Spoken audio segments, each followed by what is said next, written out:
issue a caveat here though. I'm not saying there's any food that cures cancer. What we are talking about is ensuring that you don't develop breast cancer by modifying your modifiable risk factors. So we know that a lot of fatty foods, not only is fatty food associated with growing big, but it can also be detrimental to the cell itself, and so put you at risk of developing breast cancer. We know processed foods put you at risk of developing nearly all cancers. So processed food like sausages, bacon,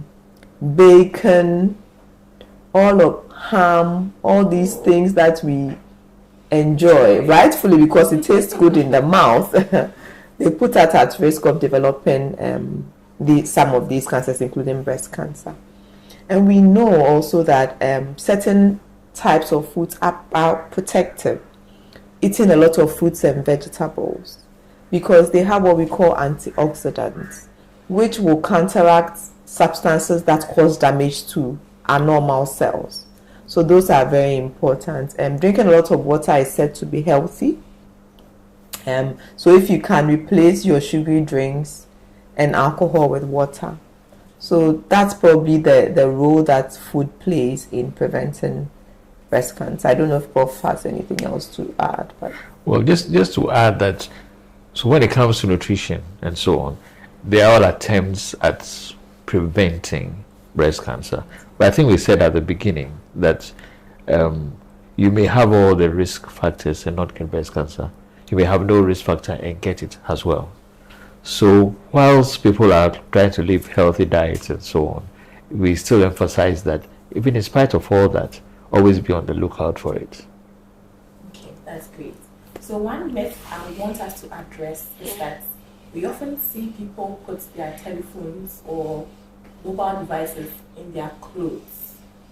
Can it play a role in getting breast cancer? Especially the market women, they just put it there. It's easier, it's accessible, it's comfortable for them. They don't have pockets, so they just put it there. Can it play a role in getting breast cancer?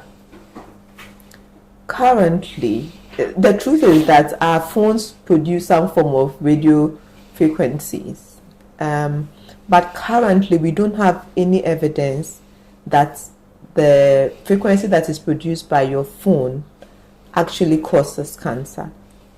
However, I would advise that as much as possible, we shouldn't keep these gadgets too close to the human body.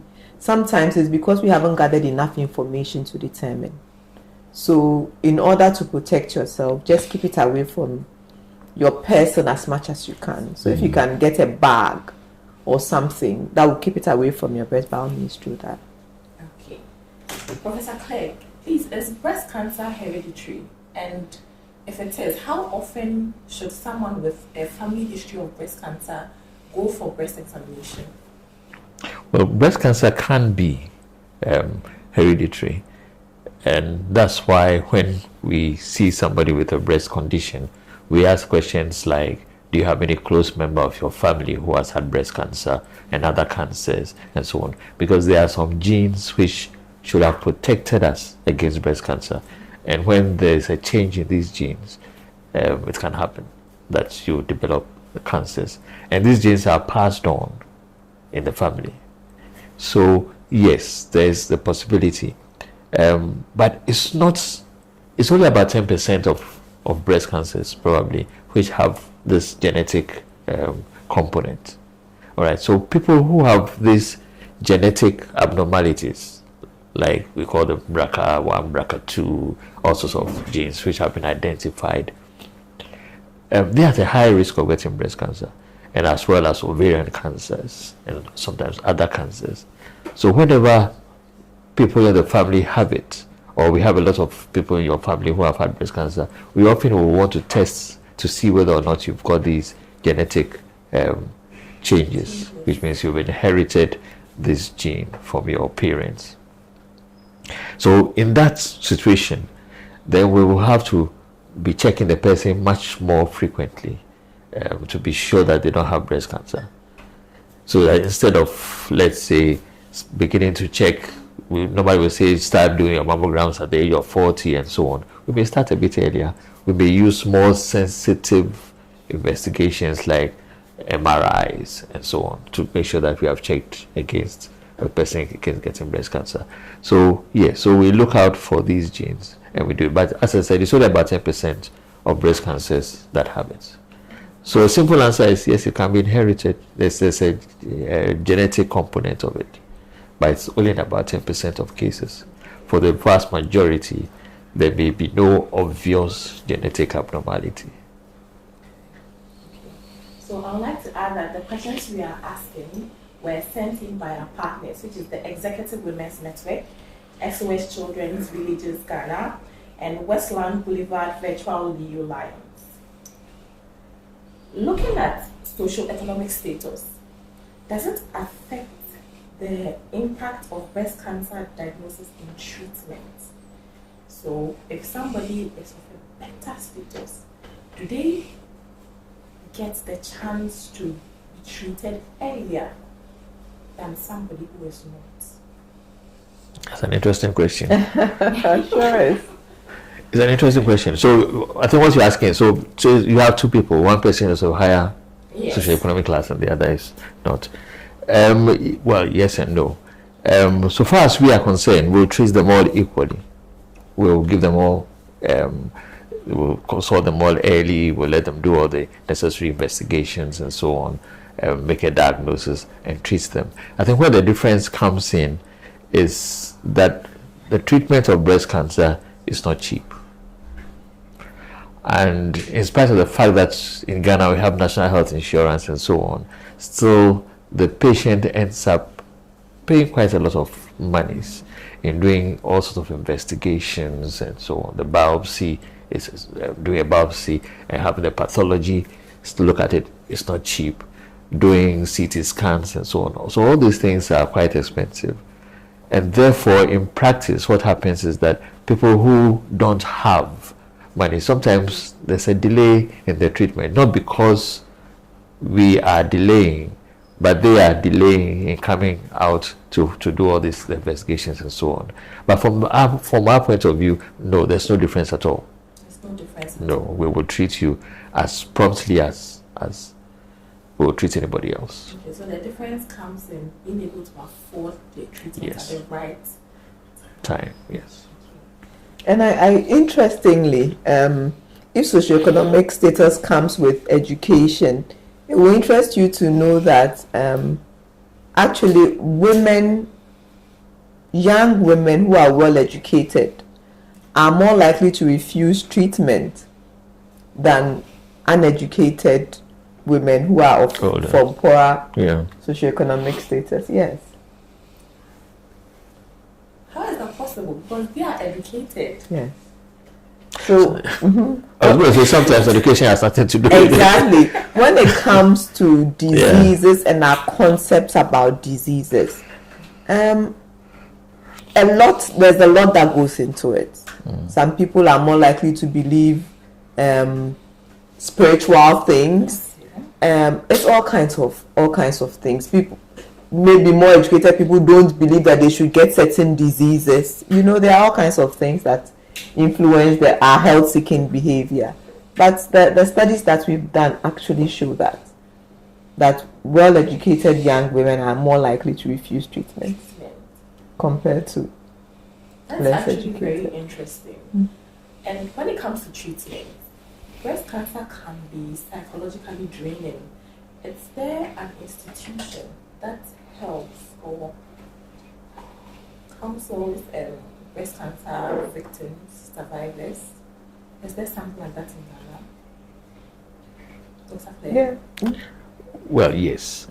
I think you mix them up a bit. You talk about breast cancer victims and talk about survivors. So let's talk about somebody who is diagnosed with breast cancer. Yes, we actually give them as much counseling as possible because we know the effects it has. Like you said, it can be psychologically very draining. It's emotionally, whatever. So it is not an easy thing, and we appreciate that. So if you, for example, I mean, we are both from Kolebu, so we can talk about Kolebu. So what we do is when we see the patients, we also have people like nurses who have been specially trained to offer counseling to them. We have clinical psychologists attached to our units who also offer them counseling and so on. Then we have breast cancer survivors themselves who have gone through the journey, who can also speak to them, and sometimes they actually prefer talking to them because there's somebody who has gone through it and they can tell them the experiences and the successes and so on, and to encourage them to go through. So we offer a lot of counseling to these patients so that they can go through the treatment. Because the treatment is not very easy. The things like chemotherapy, it's not very easy to go through, and so they need a lot of support, a lot of counseling to go through it, and we try to offer this to them. Okay. So when it comes to the treatment, we have people who have to lose their breasts Yes. due to treatment. Yes. How often, what happens when you speak to a patient and then you tell them that that is the best way to go? When it comes to recovery, and do they get artificial breasts? Do they have to live with it? Do we have people opting that I will not do it, I'll prefer to die? Do we have situations like that happening? Yeah. There are people who would rather die than remove their breast, unfortunately. And there are people who will tell you straight to your face that they would rather die than remove their breast. But of course, a lot of them, after counseling and after seeing somebody else who has had a breast removed, and sometimes some of the survivors may even show you their scars that I don't have a breast, and they are surprised because this is a very pretty looking woman. Nobody can tell from the outside that she's lost her breast and so on, and then they are encouraged to go ahead with the treatment. We don't always have to remove the breast, and that's the little catch. And it's funny because you see, if they come early enough and the breast cancer is very small, we don't have to take the breast off. We just have to remove where the cancer is, with a little bit normal tissue around it, and the breast doesn't have to be removed. Of course, there will be other treatments to follow, but from the surgical point of view, we don't have to remove the breast. But often it's the thing that they fear, which makes them come late, that results in their losing their breast. Exactly. Okay, so if you come earlier, you save your breast, you save your life, and the treatment is cheaper. Mm-hmm. But those who come late end up with losing their breast, more expensive treatment, and so on. And sometimes, if they come too late, we don't even do the surgery at all. Then it's gone beyond surgery, as it were. Okay, so the thing is to come early. And we do quite a lot of people who we don't have to remove their breasts. Increasingly, we are seeing more and more people. We talk about people coming late and so on. I think all the breast awareness talks and so on has had an interesting effect. There are some people who will come late no matter what you do. But those who would come earlier, coming earlier, is my experience. And so we are seeing patients with very small lumps. Some of them, you can't even feel them, but yet they have it, And those ones, they have very good results afterwards. And so we are saving a lot of breasts. We can also reconstruct the breast if we remove them. Yes, because we work very closely with plastic surgeons who can actually reconstruct a breast that has been removed. Yes, so there should be no great fear that I have to lose my breast. If you lose your breast, it can be reconstructed. You can have a new breast, as it were. Some people prefer not to have the reconstruction, in which case we have prostheses like body forms which can be kept in the breast, which feel like breasts. And so if it's in your brassiere, there are special brassiere for them, and so on. And somebody even touches it, they can't tell the difference. Yeah. Do we have cases, reoccurring cases? We have some breast cancer, reoccurring cases, and now we'll answer that. Because she often sees those. How do we address them? How do you address them? And what position do they come in? What position, mental position, do the patients come in when they had breast cancer, come for treatment? Doctor, now why is it coming again? what happens? Well, so cancers in general have the potential to come back. And so even though cancer is the dreaded C, the most preferred C, which is cure, we don't often say to our patients. We would say that you are in remission or the cancer hasn't returned, things like that. Because the truth about cancer is that even if our treatment leaves a single cell in the body, which is cancerous, given time in the right conditions, that one cell can go back. But when it comes to treatment of cancer, the volume of disease determines the probability of cure. So it isn't just that when you come with a small breast lump, you go home with your breast. It is that the probability that we've controlled all of your disease is way higher. And so you are likely not to have the disease come back. But for those who come with advanced disease, and a few people who come with early disease but have very aggressive cancers, the cancer can come back. And it can come back in the breast, if there was a breast that was left behind. It can come back in the chest wall if we removed all of the breast. It can come back in your armpit, it can come back in your neck area, and it can come back in other parts of the body. So it can come back in the lung, in the liver, in the bone, in the brain. Cancer, I'll tell you that for everybody who's been diagnosed with cancer and treated, that's their biggest fear. And I've seen some of the most confident women come for treatment and say, I'm ready for everything. And then 3 years, 4 years down the line, all they are worried about is my cancer going to come back? So it's a real threat, and it's a difficult thing to deal with. A lot has happened in the past few years, which allows us to be able to deal with cancer that has come back. So we have more treatment options. We are able to do some more surgery sometimes. Sometimes we are able to give more radiotherapy, aiming to control the cancer and keep it away for the rest of your life. For the people who unfortunately have disease that cannot be cured, we have treatment that can slow down the rate at which the cancer is growing, and so to extend your life, although we won't be able to cure you. We also can give treatments to improve your symptoms. So for example, the cancer is going into your lung and you are coughing. We can give treatment to improve that. And other things that we can do just to make life a little better, together with a group of doctors called the palliative care doctors, to help you along the way. But I wish the answer to your question would be no, cancer doesn't come back. But the truth is that it does. But once it does, it's not the end of the world. There's still something we can do, and we can make life a little better for you. And that is why screening is very important. So, talking about screening, what are the benefits and limitations of mammography and breast cancer screening? Well, benefits of the greatest benefits of when we say screening, ideally, when we say screening, is actually to detect the disease before any symptoms appear at all.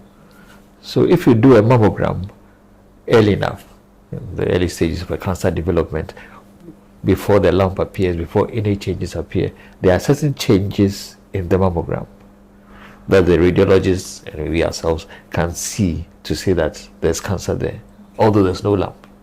You can't feel a lump, but we can tell there's a lump, there's a cancer. So the biggest advantage is that it shows up cancer even before it appears. But even after the cancer appears or there's a lump, it helps us determine whether is this lump cancerous or is it not. Now, I must quickly say that mammograms are not the test of breast cancer. I have actually had patients who have had a mammogram which was reported normal, and although they knew there was changes in their breasts, they didn't come to hospital. It is not the test for breast cancer. It's one of the things we do. There are a number of things we do before we arrive at a diagnosis of breast cancer. So if somebody goes to have a mammogram and it's normal, but there's something in the breast, they have a symptom, they should still go to the hospital. That is very important, because there are a number of things we do. So the first thing is a clinical evaluation of the person. We'll take a history, find out what the symptoms are. We'll find out, like we've said, about the risk factors, especially family history. Do you have a close relative, your mother, your sisters, and so on, who have had breast cancer? How old were they? Questions like that in other cancer. It gives us a fair idea about the person's risks, and then we look at the history they are coming with. We examine the person. So that's another leg of it. The mammograms and the ultrasounds is another leg. But to actually make a diagnosis of breast cancer, we need to take tissue from the breast. Whatever it is. If it's a lump, yes, we'll take a tissue. Even if there's no lump, but there's cancer there, we have a way of taking the tissue from there and testing it. That's with what we call a biopsy. So when the biopsy has been done, the pathologist actually looks at the cells under the microscope, and they can tell us that, yes, this is cancer. And not just this is cancer, but what type of cancer is it? Because breast cancer is not one disease. Oh. You can have 5 people with breast cancer and we'll treat all of them differently. I think you should throw more light on that. Right. So breast cancer is not one disease. There are characteristics of breast cancer which are different from everybody else. First of all, even the type of breast cancer can be different. So you have things like invasive carcinoma, papillary, mucinous, all sorts of different types of cancers. Then they look also at what we call the grade of the cancer, how aggressive they are, how well differentiated they are from the normal. We get an idea from it. The other things I won't go into detail, but one of the other important ones is what we call immunohistochemistry. Basically, or people know that as receptor studies. So they look at what we call receptors on the cancer cell. You can look at them or describe them like docking sites where things can, like ships went. Okay. So if you have, say, receptors for estrogen, I think you now spoke about the female hormone estrogen. It means that estrogen exposure will make these cancer cells grow and divide faster. Okay. So there are various ones. There's HER2 estrogen, there's HER2 estrogen, progesterone, and so on. So different people have different combinations of these and other things we look out for. So depending on the type of cancer they have, the grade they have, the immunohistochemistry and all that, you can actually divide the cancers into different groups and treat them all differently. Also depending on the stage they came with. So we take a lot of things into consideration before we treat them. So it's not a one size fits all at all. So people should not be scared, or somebody had this treatment, so I'm afraid to go. Your treatment will be very different from any other person's.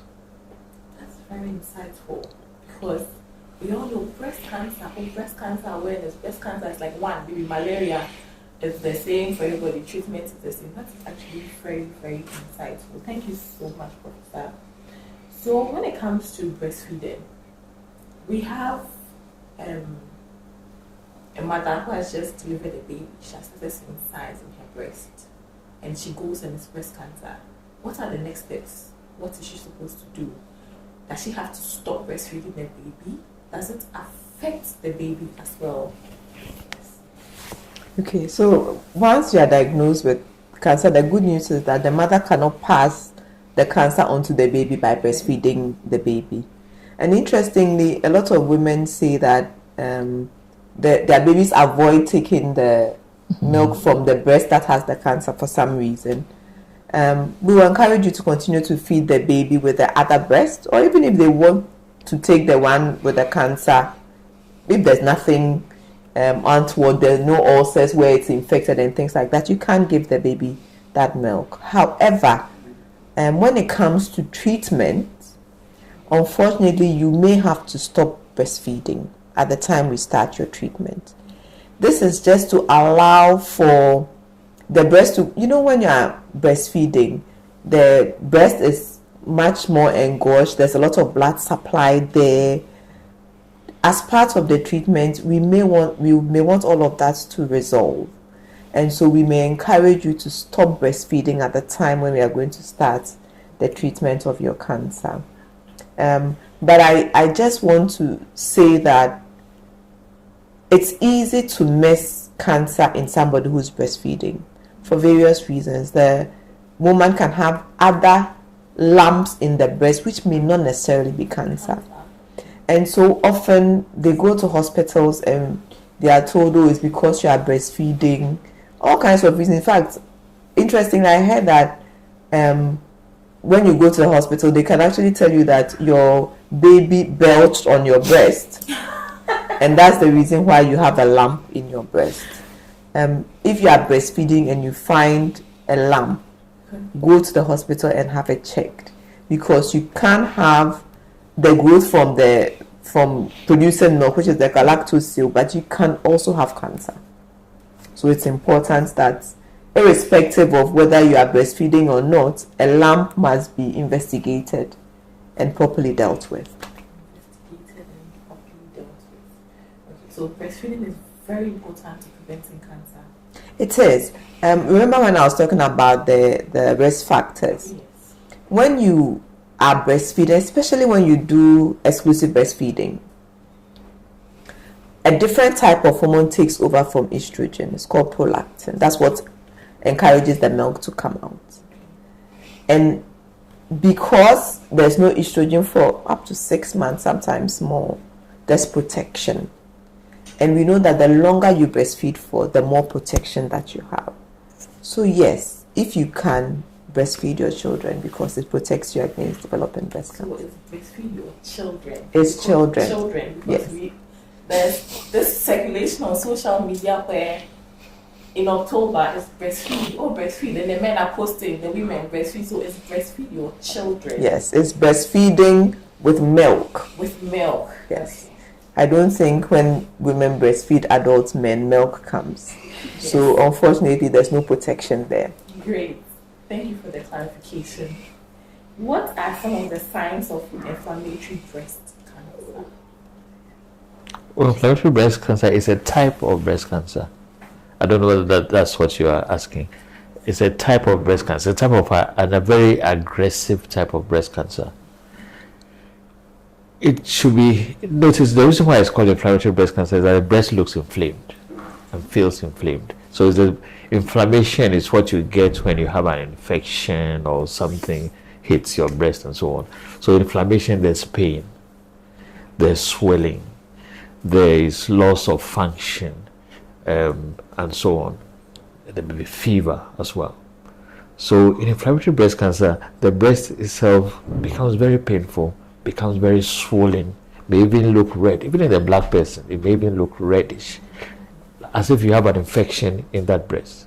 Okay, but it may be cancerous. Okay, and therefore people will take antibiotics and find that it's not helping, and that's what we call inflammatory breast cancer. So when the person comes to hospital, normally we can detect it very quickly that this is not an infection of the breast, but this inflammation is due to cancer. We can diagnose it, and we can take bits of tissue, sometimes even from the skin alone, and the pathologist can confirm that this is breast cancer as well. But it's one of the aggressive types of breast cancers, which are not very good. Okay, that's great. So, talking about signs of breast cancer, we've seen on social media that maybe your breasts look like orange, the skin of an orange. What are some of the signs of breast cancer that without even doing the breast examination, you can see that this thing is something that should look at or go to the hospital? I don't want anybody to come to me in that state. No, we don't want to see the orange. We don't want to see the orange peel at all, because that is when the cancer is going to it's advanced. It's advanced. Exactly. So my preferred patient is somebody who doesn't have anything wrong with their breast at all. Somebody who went to do a mammogram and we found some abnormalities and we are suspicious that it's cancer. That's the preferred. So actually you can have cancer without anything wrong with your breast. It looks normal, it feels normal. The only way we know you have cancer is that your mammogram says that there's something wrong. And then we take a sample and find out that you have breast cancer. But generally speaking, most women will identify a lump or a growth in the breast, which is often painless. It's usually a distinct mass, so a distinct growth, and that's one of the reasons why we say you should examine your breast often, because when you do, you know how your normal breast feels like, and the moment there's something that's abnormal in there, you would know it. Even for somebody who has a lumpy breast, when there's a new growth in that breast which is malignant, you identify it. It's usually a bit hard, firm to hard. And then there are the skin changes that you might see. And once we have those skin changes, unfortunately, it means that your cancer is too advanced. We don't want to see you at that time. But you can have wounds or ulcers on the breast. You can have bloody discharge from the nipple. And then you can have the pudorange, which you described, which is the look of the breast like the peel of an orange. Exactly. You can also have the nipple being drawn in. So ordinarily your nipple points downwards and outwards. But sometimes when you develop the cancer, that nipple can become drawn in. And it's important for us. There are a few women who already have that inverted nipple already. So you grow up with that. We are not worried about that. It is for somebody who originally had everted nipples that point outwards, which suddenly becomes drawn in, that we are worried about. And then sometimes when you lift your arm, you might see some dimpling, which is the cancer pulling on the skin on your breasts. And so those are some of the ways that you can come. Always remember, they might also come with a growth in the armpit, sometimes around the neck, because the cancer goes to those lymph nodes there. And there are lots of signs that could tell that somebody is actually getting or developing breast cancer. I think, as Na said, ideally, we don't want you to come with any symptom. So the general advice I tell women is, if you notice any change in your breast, have it checked. It may be difficult for somebody to remember all these things. A lump has seen my nipple going, a nipple discharge, should it be bloody or not, and so on. So basically, if you notice any change at all, better to have it checked. It's better to have it checked. Yes. Okay. So what are some of the myths as doctors you have heard or patients have come to you with that you have addressed? Myths surrounding breast cancer treatment, prevention, anything breast cancer, especially when it comes to growing teenage girls. What age should they also start going for breast examination? Because we can tell that usually when maybe you're in the university, after university, and then you start going for breast examination, would you encourage that they go the moment they start developing breast, or when they have a family history of breast cancer? Okay, so you've asked so many questions now. I don't know where to understand. Exactly. I'm not sure if I should address the myth first, or we should talk about. Okay. Oh, there's numerous myths surrounding breast cancer, and I can understand when you don't understand something, it's easier to develop myths around it to try and give yourself some comfort. But most of the things that you hear about breast cancer are myths. Breastfeeding a man will protect you from breast cancer. It's a myth today, it's a myth tomorrow, and forever. People believe that wearing black braziers are associated with developing breast cancer. It is not. We've spoken about the phone. People believe that breast cancer is a spiritual disease. Oh, they do? Oh yes. Oh, certainly. Yes. There's always somebody who's caused them to have breast cancer. Well, I mean, I don't have a spiritual eye, so I can't say for sure. But even if it's spiritual, there's a physical component, Yes. and that needs to be treated. So by all means, do your prayers, whatever is required to control the spiritual realm, but allow the educated people who are inspired by God as well Yes. to treat the physical part of your disease. People believe that using deodorant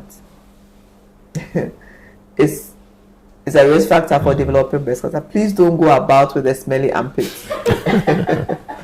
believing that somehow your deodorant is causing you to develop breast cancer. We don't have any evidence for that using deodorant is associated with developing breast cancer. Which other myths are there? Prof, the other myths to do with treatment and so on. Yes. I mean, the people believe that once your breast is removed, you will die. They actually associate the removal of the breast with death, and that is the removal of the breast that leads to death. I'm sure there's a reason for that. They may have heard stories of people who had their breasts removed and they died, and therefore they think it's the removal of the breast. Some say there's a cord between the breast and the heart. Mm-hmm. So once you go and take that breast off the person, you will die. I said there may be a reason for it, and that's why these days, depending on how, if the cancer is much advanced, we don't touch the breast at all. We don't go and remove it, because we know that if the cancer has spread beyond the breast, removing the breast is of no use to you at all. We've only disfigured you because the cancer has already spread out. Okay, but in the past we used to do that, and of course, if you go and remove somebody's breast and the cancer has already spread, of course, it's going to die. And then at the funeral, the story is they went to remove their breast and they died. Mm-hmm. And so there's that association. So people believe that as well. Any other myths? Yeah, when you receive, as part of your treatment, if you receive chemotherapy, you can have a child. That's not necessarily true. The older you are, the less store of eggs you have, and so a lot of it has to do with age, rather than the chemotherapy can affect the eggs somewhat, but there are ways to protect it.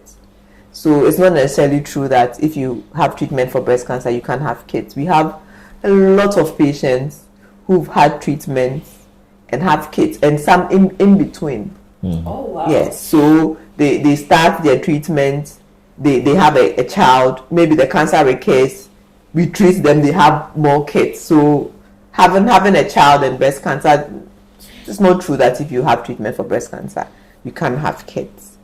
Some people believe that radiotherapy burns them. Radiotherapy is an additional treatment that is given for somebody who has breast cancer.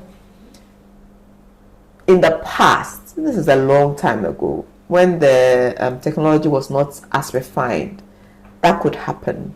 These days, we are so advanced that the treatment we give is associated with very few side effects.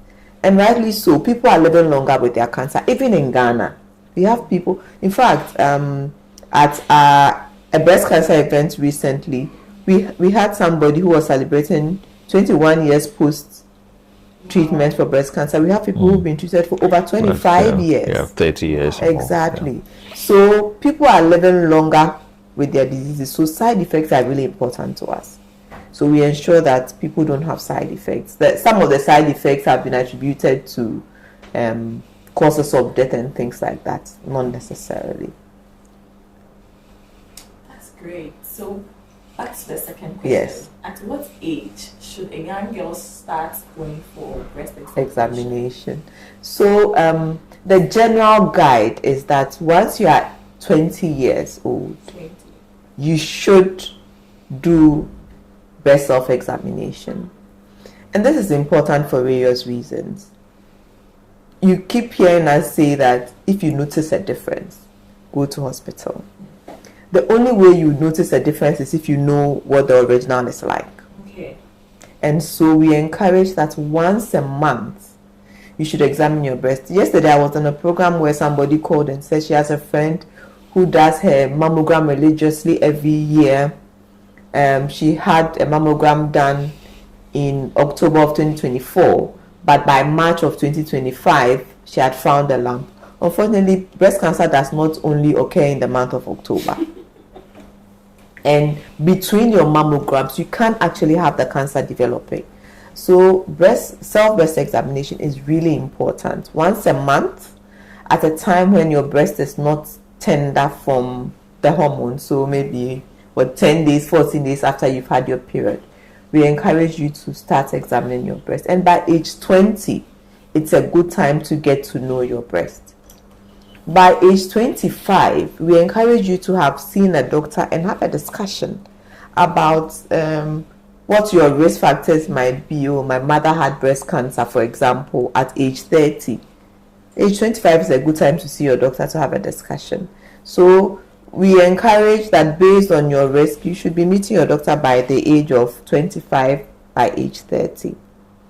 And then for sure, if you're a Ghanaian woman, by age 40, you should start looking at doing your mammograms. This is mainly because majority of the cancers that we see are between the age 40 to 49. Okay.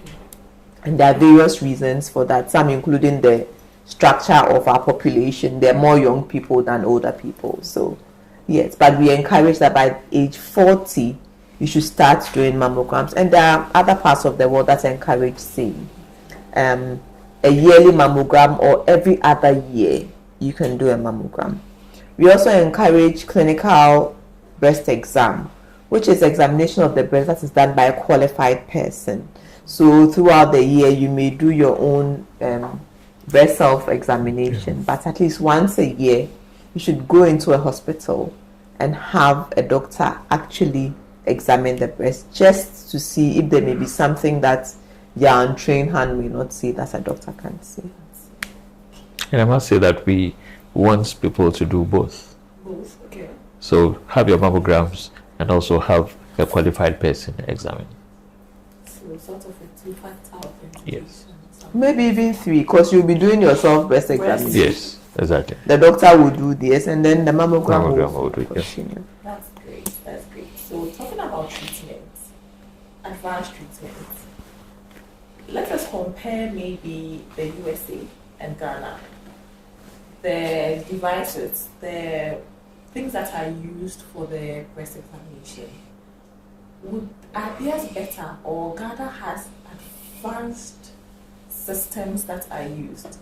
You know, we often have this mentality that anything in Ghana isn't good, and we want to put our audience at ease that when you have breast cancer in Ghana, you will not die. You don't have to necessarily fly out to the States to go and get yourself checked. So do we have advanced systems in Ghana, and are they only located at maybe Kolebu or UTMC? Okay, let me start and I will continue. Well, first of all, I'll say that it is not necessary to fly out to the US to be treated for breast cancer. I'll start from the very end. And I think our results show that. We've shown very clearly from our own studies, looking at the patients we've treated, that patients who come with breast disease, who come early enough, the survival from breast cancer is comparable to what happens in the advanced countries. Now, if you travel outside, you go to the US and so on, you are likely to have your treatment started later than if you were in Ghana anyway. So first of all, but what do we have? The tools we need to diagnose breast cancer, we have the tools. We mentioned earlier the clinical evaluation, the mammograms and the ultrasounds, MRI if we need it, biopsies, even masses that we can't feel, we can still take biopsies of it, and so on. So we can make the diagnosis and we can treat it. We have the tools for treatment. The surgical aspect, we will do it on the end.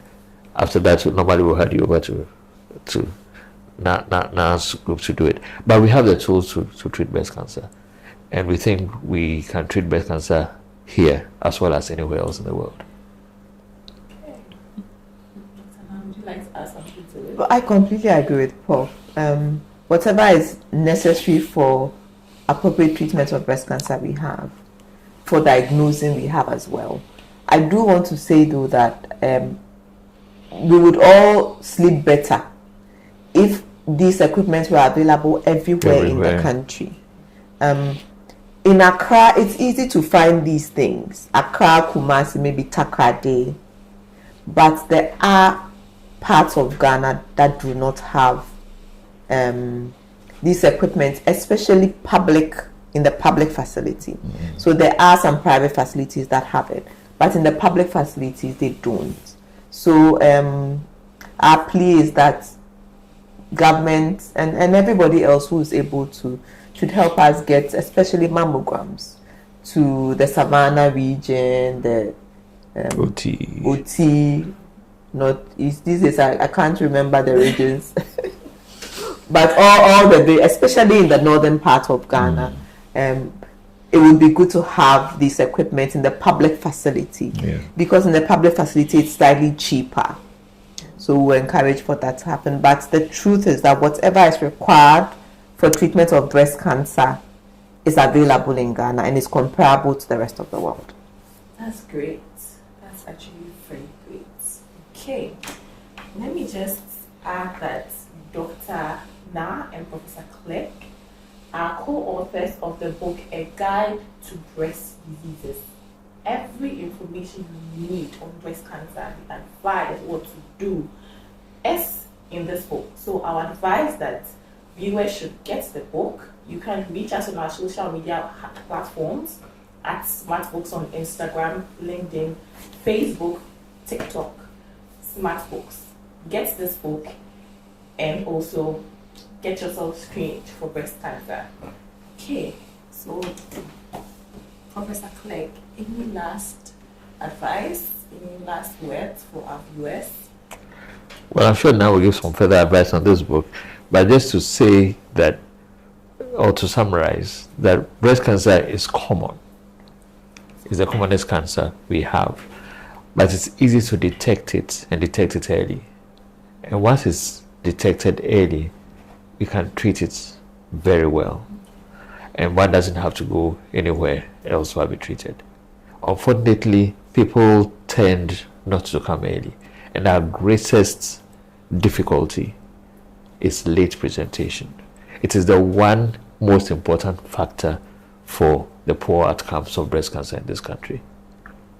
Because if you come early, your likelihood of survival is much, much better than if you come late. So the thing we always emphasize is people should come early. We are working very hard on our part in terms of diagnosis and how to treat people, and we have multidisciplinary teams we meet together and so on, between surgeons, oncologists, radiologists, pathologists, nurses, and we meet every week and so on, strategizing how to treat people individually. So we are doing everything we can to get good outcomes. The one big missing link is when people report.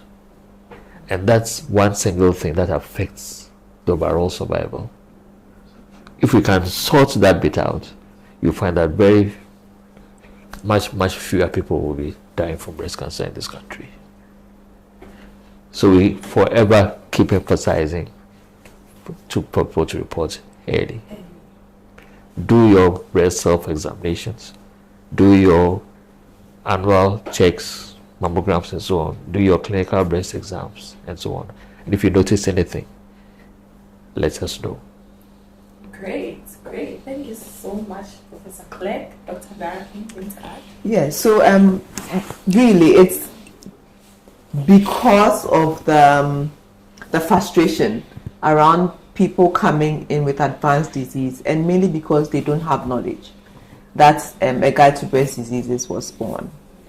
And we are excited to say that after the launch last year, we came up with a program that aims to encourage young women, and we spoke about young women, to understand the female breast, the male breast as well, the likely disease that can affect the breast, and what you can do about it. And as part of that, and breast cancer has been thoroughly addressed in this book. It's written in simple English, it's clear, you can understand, no jargons, and wherever a jargon is used, it is explained, just to ensure that we build up knowledge and we get to the point where breast diseases are the next thing we know about. I always give the example of HIV. I don't know when you grew up, but when I was growing up, there were lots of adverts on HIV. So every next person understood how you could get the disease, what you can do to prevent it, things like that. And that's what we are hoping a guide to breast diseases will do. So like I was saying, as part of the launch, we set up a program called the 50K in 5 project. And this project is looking at distributing 50,000 copies of the book to young Ghanaian women. Wow. In the second cycle institutions at the minimum. And we are hopeful that once they read the book and they understand, they will influence the women around them and some of the men around them as well. And so as part of the 50K in 5, in the month of October, we will be making some donations, sponsored by some pharma companies and some other companies. So Roche, AstraZeneca, and La Bianca Ghana Limited have bought some books that will be donating to second cycle institutions. We'll be doing schools in Accra, West Africa Senior High School. We'll be doing some schools in Tema, Chemu, and Medas and other schools. And we are inviting everybody to join in the project. You can decide whatever number of books you want to donate to, whichever group of women you want us to donate to, and we'll send those books over to ensure that the knowledge on breast cancer is spread far and wide. Okay, that's amazing. So I want to add that this session was organized by Smartline Publishers, and we have our partners, Executive Women Network, SOS Children's Villages, and the Lions Club. Okay. So we have some questions from our audience. We'd like to take a few questions from our audience. But before that, I would like to add to our viewers that anytime you hear a myth about breast cancer, or anytime you are facing a challenge about your breast, the best person to see is a qualified medical practitioner. Oftentimes, when something happens, the first person they call is maybe my auntie, my mother. People who have fear in them may advise you wrongly that, oh, don't go to the hospital. Doctors, they will make up they will tell you something just to take money from you, or they would, because they want money, they will tell you to go through a lot of treatment. And doctors are poor too. If all we wanted was money, we would be richer. So the best person to see is a qualified medical practitioner. Okay. So we have one question here. Is bloody discharge the only color that indicates breast cancer? I mean, when there's a nipple discharge, that is. Yes. No, as I said before, any abnormality we like to have it checked. But there are certain types of discharges from the breast that are suspicious. And the bloody one is one of them, especially if it's from one breast. Just so people don't panic. If you have nipple discharge and it's from both breasts and it's not bloody, it is most unlikely to be breast cancer. Most unlikely, especially if there's no other symptom like a lump or anything. But if it's from one side, especially if it's bloody, then we get worried. Again, not all bloody nipple discharges are due to cancer. So we like to carry out certain tests and so on to know what it is. And if we have to take a biopsy, we know how to go about doing that as well, although there's no lump. So yes, so often is the bloody ones. But certainly a discharge from one side, we'll be interested in investigating that. Okay, that's actually great. So somebody has a question here also. Do we have a specific duration for curing breast cancer? Yeah, the answer is yes, but it differs for the different types of breast cancers that we have. So it can bring, and that's one of the problems people have with the treatment of cancer as well. Unlike treatment of infections, where you have a treatment for 3 days, 7 days, and that's the end. Unfortunately, management of cancer requires different modalities. So there's surgery, there's systemic therapy with chemotherapy, etc. There's radiotherapy. And even when you finish all of this, sometimes we can ask you to continue taking medicines for 5 to 10 years. So it differs. Some people can finish their treatment in 6 months. Some people will finish their treatment in 10 years. So it differs. And the type of treatment you receive is specific to the type of cancer that you have. Okay, that's great. Someone wants to know what mammograms are. So simply put, a mammogram is an X-ray of your breast. It uses radiation. The breast is flattened onto a plate, and an X-ray of the breast is taken. The image that is produced is of your breast and part of your armpit, and it's usually gray, white to black. But a qualified person understands what that shows, and if there's a lump in there, we would find. If there's what we call calcifications that are suspicious for malignancy, we can find that as well. The one thing I want to say about mammograms is that even though it's very useful, and it's probably one of the only things that has been found to extend life, it's a complicated discussion, let's not go there. Mammograms have the potential to say you don't have breast cancer, when in fact you may have breast cancer. So it can give you a false negative result, but it can also give you a false positive result. So there's something which is not cancer, but the mammogram might think it's a cancer. You remember Prof mentioned that mammogram is not for diagnosing cancer. Yes. Exactly. It adds to the list of things that we do that guides us. So it's always important that even if you've done a mammogram, you continue to do your breast self-examinations, and you do your clinical examinations. And sometimes your radiologist or doctor may actually call you back to come and do further tests based on what we find on the mammogram. So don't just do the mammogram and decide I've done the mammogram, that's the end. No. Engage your healthcare practitioner on what the results are and whether or not you need further tests to determine the mammogram. I also want to make a comment about mammograms. A lot of people are concerned that since a mammogram is an X-ray and it uses radiation, does it increase your risk of developing breast cancer? And I really wanted a punchline for that. I was looking for something that would be dramatic enough for people to remember, and I did find one. Okay. So the radiation you receive for one single mammogram is equivalent to the radiation that you receive when you walk on Earth for up to 7 weeks at sea level. And if you were on a mountainous area walking continuously for 3 weeks, what it means is that we receive more radiation from the sun, the air we breathe, the ground we walk on, Yes.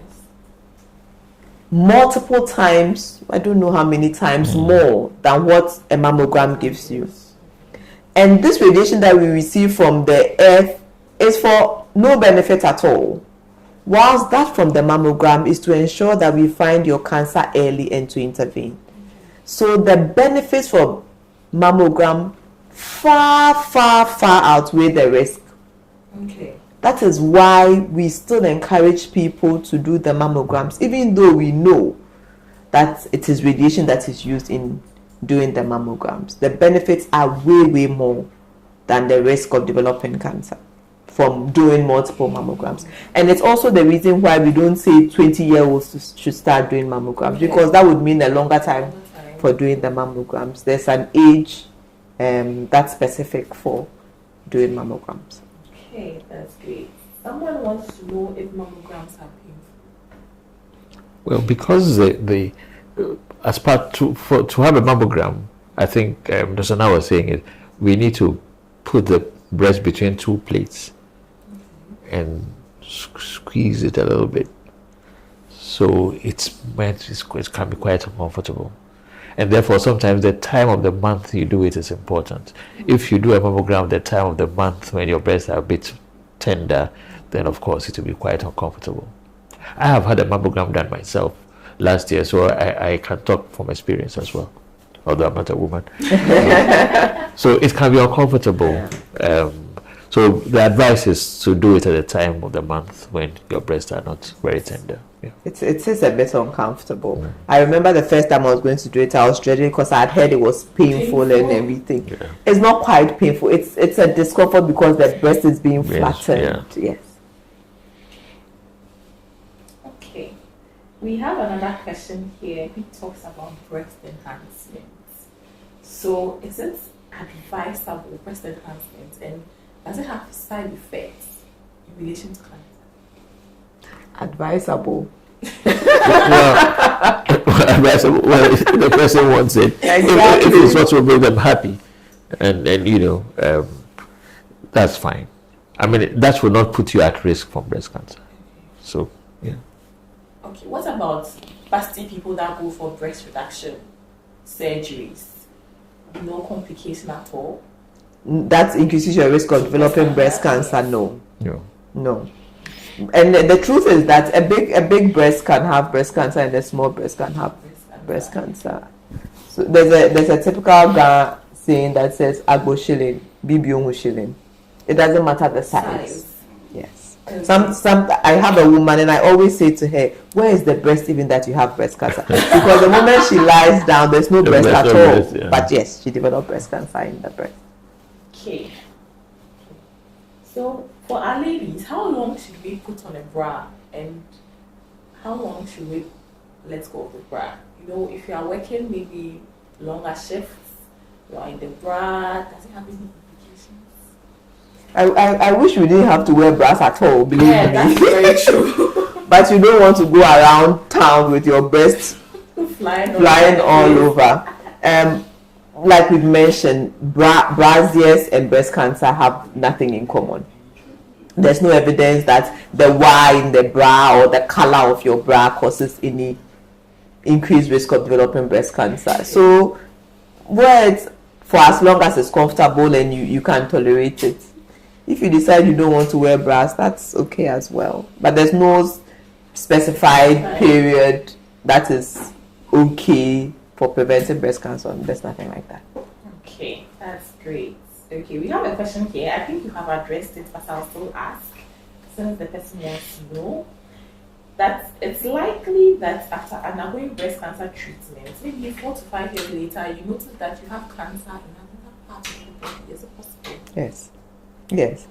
And I always say this, that you have to remember that whatever it was that put you at risk of developing the first cancer has affected the other breast, for example, and the rest of your body. So yes, we can't, and there are a number of patients that we see who have cancer of one side and have of another. So cancer of the prostate and have cancer of the voice box, or cancer of the stomach and now has cancer of the colon. That can happen. And also the cancer itself can come back. So the one you had previously can come back. Yes. Okay. So, can cancer affect any part of the body at all? Yes. Or there are some parts of the body that are not susceptible to cancer? Well, cancer can affect practically every part of the body, including the blood, leukemias and so on. Yeah. So yes, so any parts of the body can be affected by cancer, or you can have cancer spread to that part of the body. So practically no part of the body is exempt. I say that maybe except your hair Yeah. and your nail. But even with that one, where your hair comes from, you can Yeah. get cancer from there, and where your nail comes from, So you the can get nail cancer. bed, under your nail bed, you can have cancers there. Yeah. Yeah. Okay, that's great. I think that's all the questions we have here. Thank you so much, Professor Clegg and Dr. Na, for the wisdom and the insights you have given to us. I think what I have taken is that breast cancer is not one. There are various types of cancer, so it's better to go and then check. And early detection saves lives. So It thank you does. so much for joining Early us. detection and effective treatment. Treatment. Effective treatment. Because if you find your cancer early and Early. don't go to hospital, your life will not be saved. Exactly. Early detection and effective That's right. treatment saves lives. And that's why we said we are concentrating on the effective treatment bit. So we are doing all we can Yes. to give you effective treatment, Thank you. but we need to detect it early. Yes. Thank you so And much. people should avail themselves of the treatment that is available, No matter what. and not to end up in prayer camps and using herbs. Please avail yourself for the treatment available and do not end up in prayer camps. Some things are not spiritually done or not. So, thank you so much for your insights and your wisdom. Thank you, Studio S, for hosting us. So, you can find Studio S on Instagram. Thank you so much, Smartline Publishers, for organizing this session. Thank you to our partners, SOS Children's Villages Executive Women's Network, and then the Lions Club. Thank you once again, Professor Clegg and Dr. Na, for making this possible. We are grateful. Most welcome. Thank you. Thank you for joining me. You have a lovely day.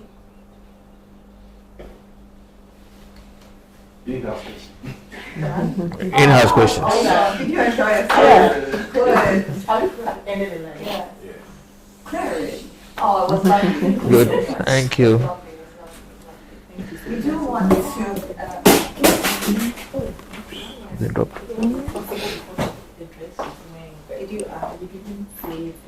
Someone wanted to know how to perform